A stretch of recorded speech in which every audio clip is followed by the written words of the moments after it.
In here, ginger, nutmeg, cinnamon, and a little bit of mixed spice. Now my recipe calls for 800 grams of dried fruit. However, I've got 200 grams of semi-dried figs and 100 grams of glacé cherries. Now they are already kind of half wet, so we don't need to soak them. So the dried fruit in here is raisins, cranberries, and then if I can get down the bottom somewhere, I've got some, I just don't want to come out. Maybe I can show you through the tub. Yellow sultanas, red cranberries, and just regular raisins. So they're in the bowl with the spices. Now all I'm going to do is add to that the alcohol, which could be brandy or rum, or in this case is going to be marsala, because that is all I have got, and sherry. You could do it with sherry, and I'm just going to put some in there. Oh, that's not going to be enough. I think I've got another bottle. Oh yes, look at it.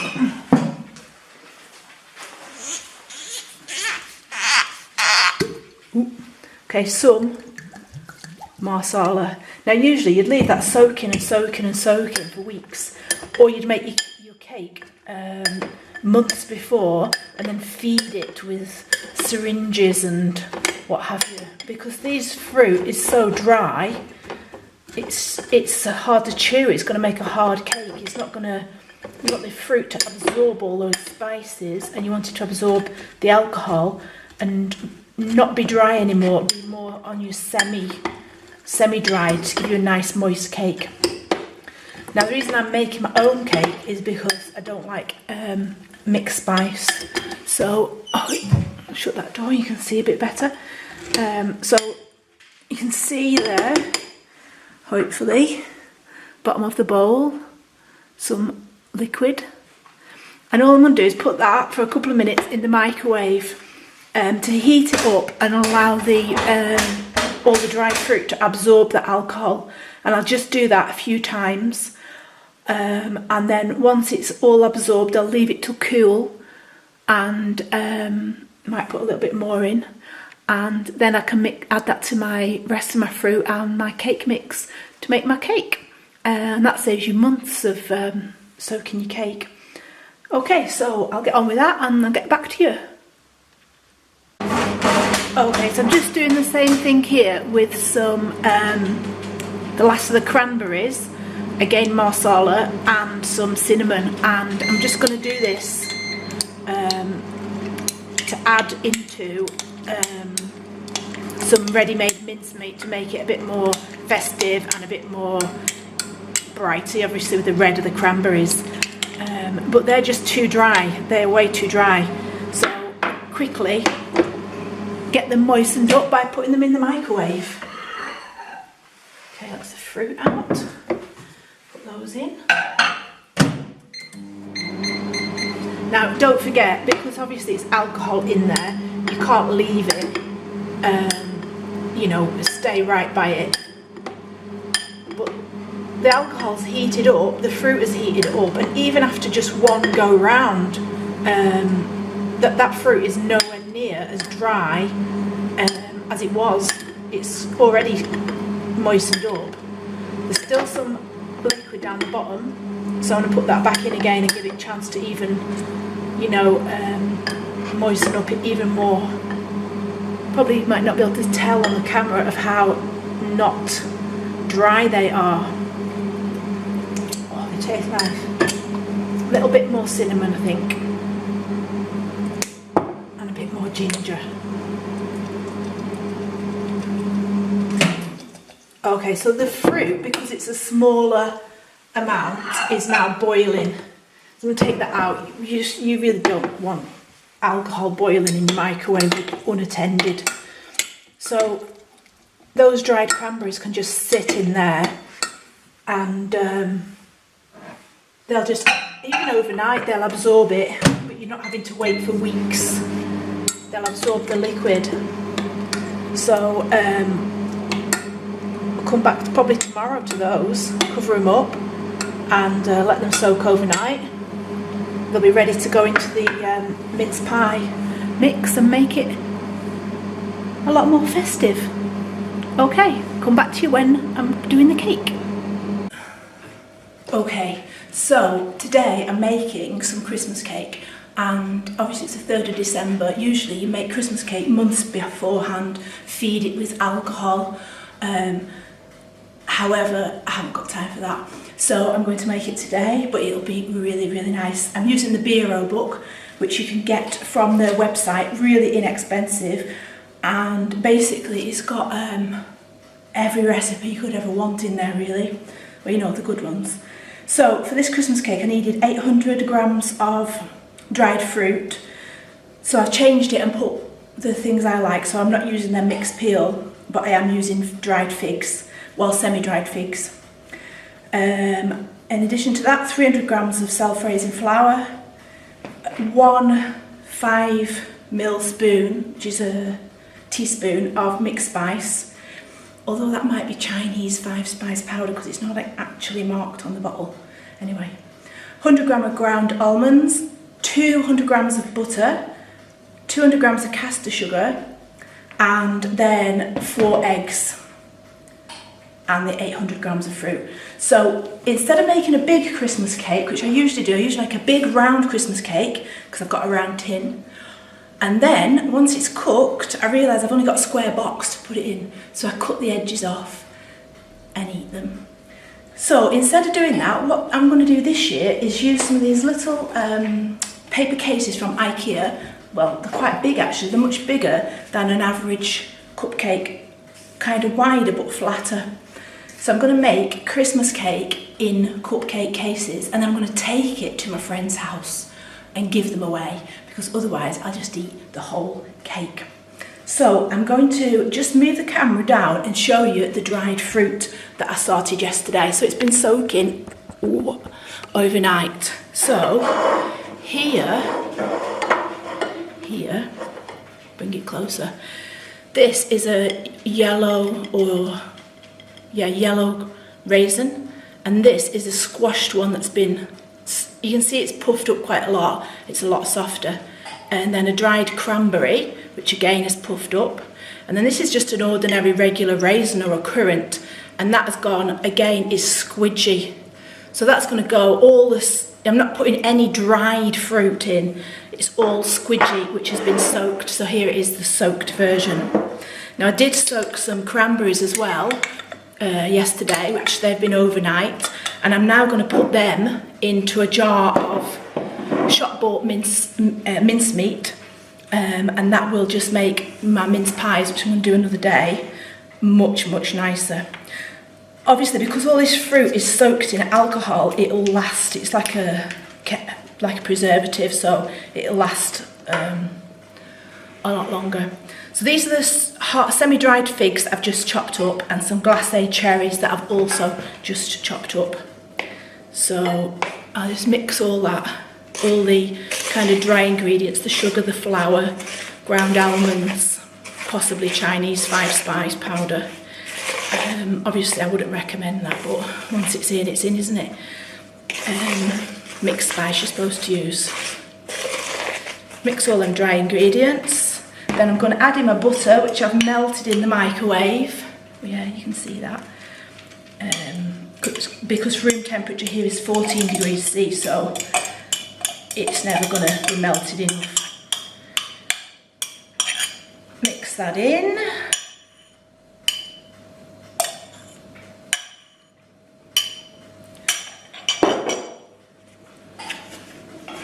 Oh, them eggs are rolling dangerously.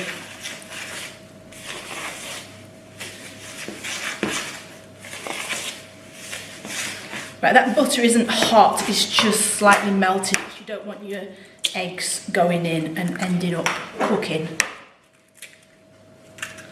4 eggs.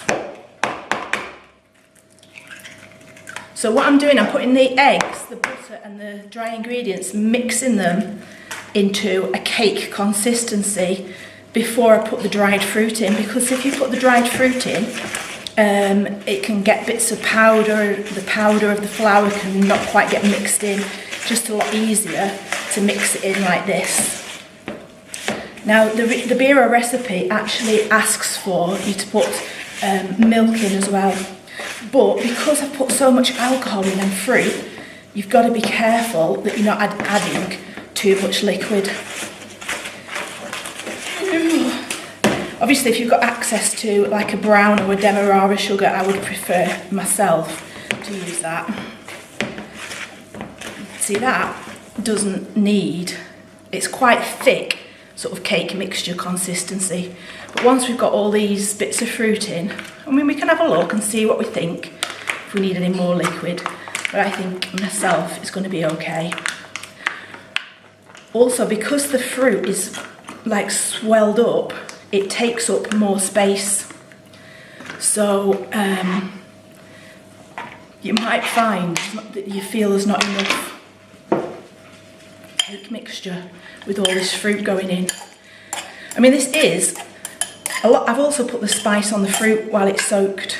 So this is traditional fruit cake, but I don't know, if you do it in a whole big cake, apart from the fact that I just eat it all, also you put the icing on, the marzipan, it's just a bit too sickly.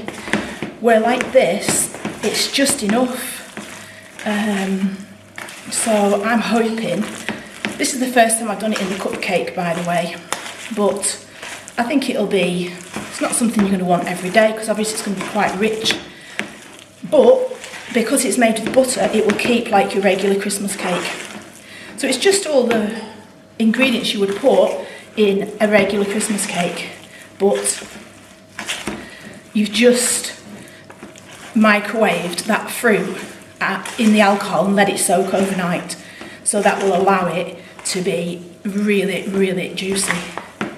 I'm going to put a tiny bit of milk in there, not too much. Whoa, I was probably thinking less than that, but it's in now, isn't it?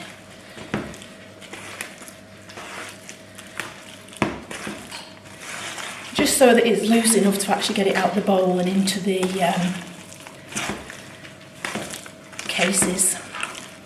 I'm going to bake them less time than a regular cake, so I'll let you know how long I do them once they're done.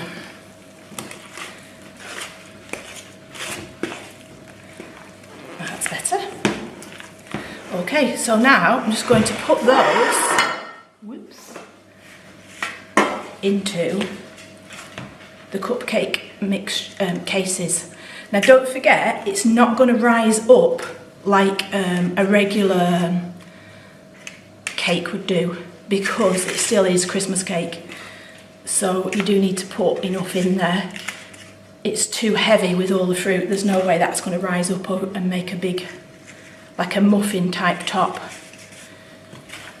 Will make a muffin top on your body once you've ate them, of course, but you know, while you're baking it, there's going to be no muffin tops involved.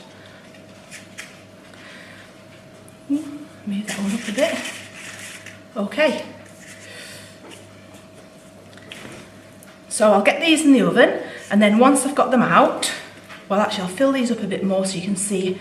I'm going to get a spoon, maybe a teaspoon, and make sure that they've got enough cake in there.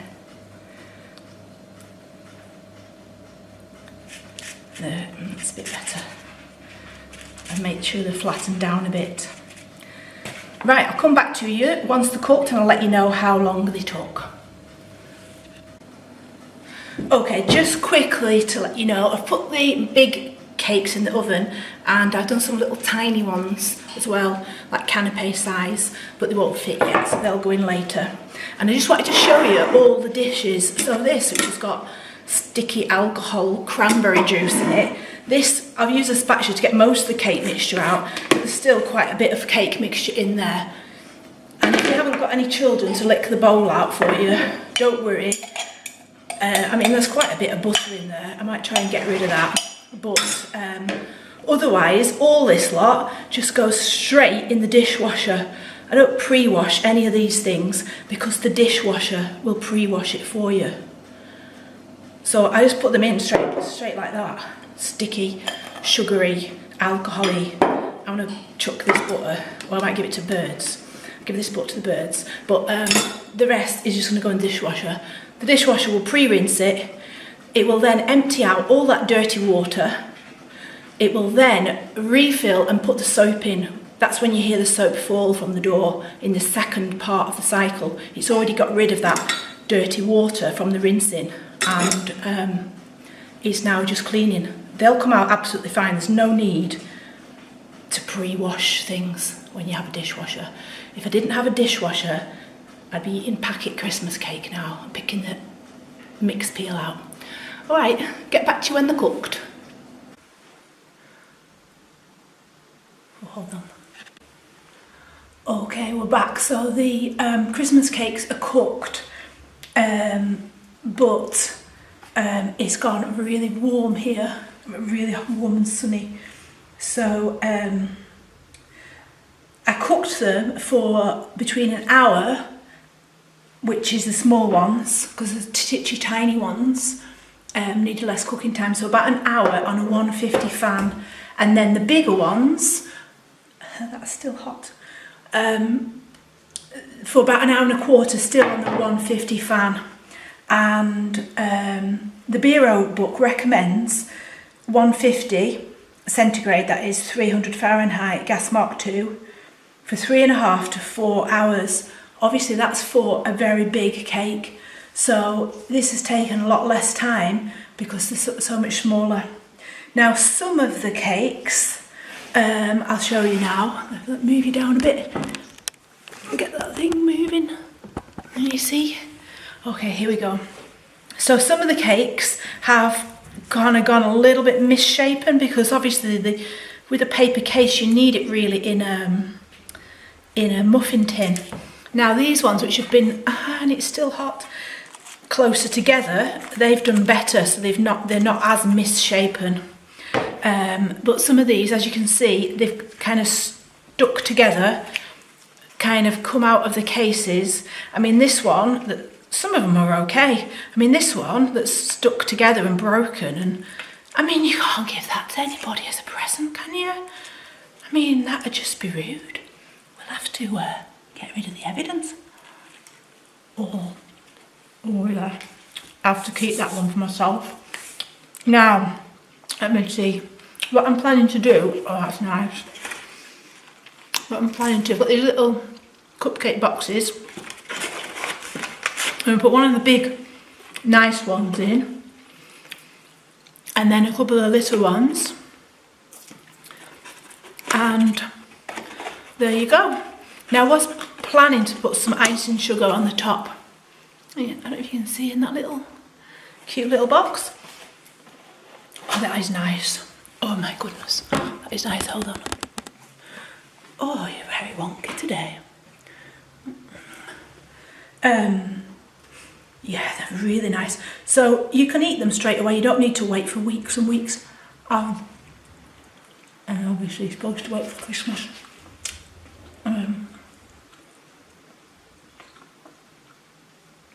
But they are really, really nice. They haven't put any nuts in, I don't like nuts, so I haven't put them in. But if you like nuts, put them in. And I would highly recommend getting the Bero book. I've had this one for years and years, and they do one every so often, every few years they bring a new one out.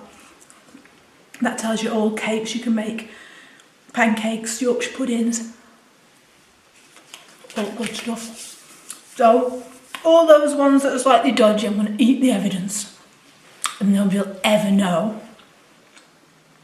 And then the others, probably 2 or 3 that are perfect. You know, want to give the perfect ones away as presents, don't you? I'm going to give them as presents, but I've got loads of good dodgy ones for me. And because it's Christmas cake made with butter, it will last, put it in an airtight container, it will last for months and months and months.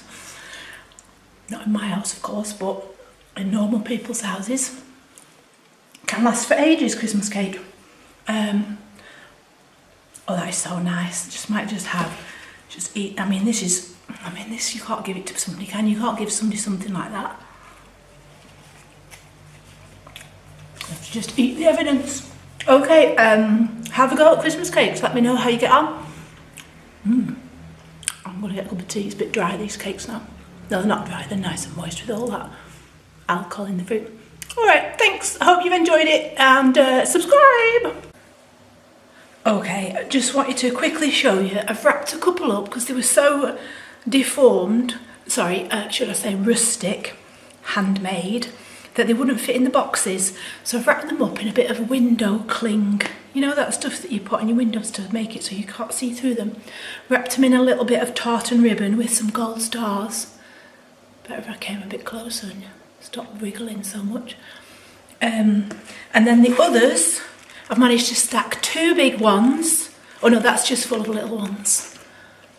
And the others, I've managed to stack 2 big ones and a couple of little ones in each box. The lid's open because they're still quite warm. They're a bit too warm to be putting in the boxes. But because they're that nice, I need to get these out of the house as soon as possible and make my friends a lot fatter. So hopefully this give you a little idea anyway, how to make your friends fatter. And mind you, I don't know how I'm going to stay slim because there's still all these deformed, rustic ones left. Anyway, it's Christmas, isn't it? Alright then, so I hope that's given you some good ideas, and please like the video and subscribe to my channel. See you soon. Okay, hi, just a quick evening update. So I'm wearing the same jumper and the white blouse with the white bit sticking out. I just put my jeans on because I've got to go out and it's a little bit chilly. Going out taking my Christmas cake gifts, and I'm just going to put on my red jacket. It's not really cold, but you know, just don't need to wear a scarf, I don't think. So hopefully pull that down a bit, see it sticking out the bottom. Okay, that's me.